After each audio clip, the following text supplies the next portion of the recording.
Cześć, dziś bardzo mięciutka i niezwykle delikatna babka. Szybka w przygotowaniu, niezbyt słodka i przepyszna. Idealna dla dzieci, ponieważ w konsystencji przypomina bardzo mięciutki biszkopt.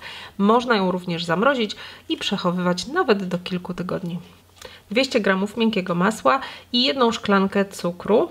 Cukru możesz dodać nawet odrobinę mniej, chociaż ja i tak zmniejszyłam jego ilość w stosunku do oryginalnego przepisu. Całość ucieraj na puszystą masę, około 10 minut mikserem ręcznym, mikserem planetarnym może być nieco szybciej. Następnie dodaj 6 dużych jajek, po jednym za każdym razem dokładnie ucierając. Ja zazwyczaj ucieram około 2 minut po każdym jajku. Jajka powinny mieć temperaturę pokojową. Oznacza to, że jeśli trzymasz jajka w lodówce albo w jakimś innym chłodnym miejscu, powinny być one przeniesione na blat kuchenny minimum godzinę przed pieczeniem. W międzyczasie 2 niepełne szklanki mąki ziemniaczanej, czyli 350 g, 2/3 szklanki mąki pszennej, najlepiej typu 450, ale tutaj może być również wyższy typ, nawet do 550 i 2 łyżeczki proszku do pieczenia wymieszaj razem dokładnie. Suche składniki przesiej do utartego masła z jajkami.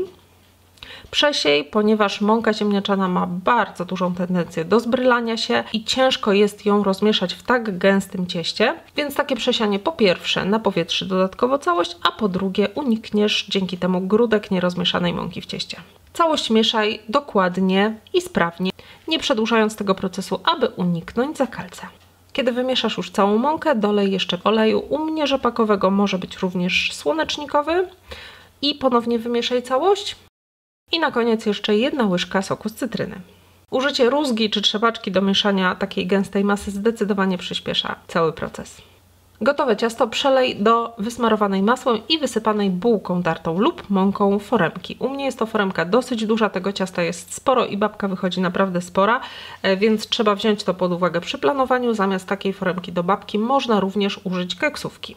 Gotową babkę wstaw do piekarnika nagrzanego wcześniej do 180 stopni bez termoobiegu lub 165 z termoobiegiem i piecz przez 40 do 50 minut na drugim poziomie od dołu. Czas pieczenia uzależniony jest naprawdę od bardzo wielu czynników, przede wszystkim od wysokości i kształtu foremki, więc zawsze sprawdzaj patyczkiem, czy babka jest upieczona, zanim wyjmiesz ją z piekarnika. Jeśli jest upieczona, wówczas nie przedłużaj pieczenia, od razu wyjmij ją z piekarnika i zostaw na blacie na 10-15 minut do wystudzenia. Następnie możesz ją wyjąć z foremki, odwracając całość do góry dnem. Gdyby się okazało, że babka nie wyszła ładnie z foremki, oznacza to, że niestety forma nie była dokładnie posmarowana tłuszczem. W momencie, kiedy babka całkowicie wystygnie, możesz ją jeszcze dodatkowo polukrować. Ja tutaj używam 80 g białej czekolady rozpuszczonej z 1 łyżką oleju. Przypominam, że czekoladę, w szczególności białą, należy rozpuszczać podgrzewając ją bardzo powoli i delikatnie, ponieważ podgrzana zbyt mocno bardzo łatwo się waży. Ja wierzch dodatkowo posypałam jeszcze płatkami migdałów. A tak prezentuje się środek. Babka jest naprawdę delikatna, puszysta. Jeśli będzie przechowywana w szczelnie zamkniętym pojemniku albo szczelnie zakryta, to potrafi naprawdę długo zachować świeżość. Smacznego!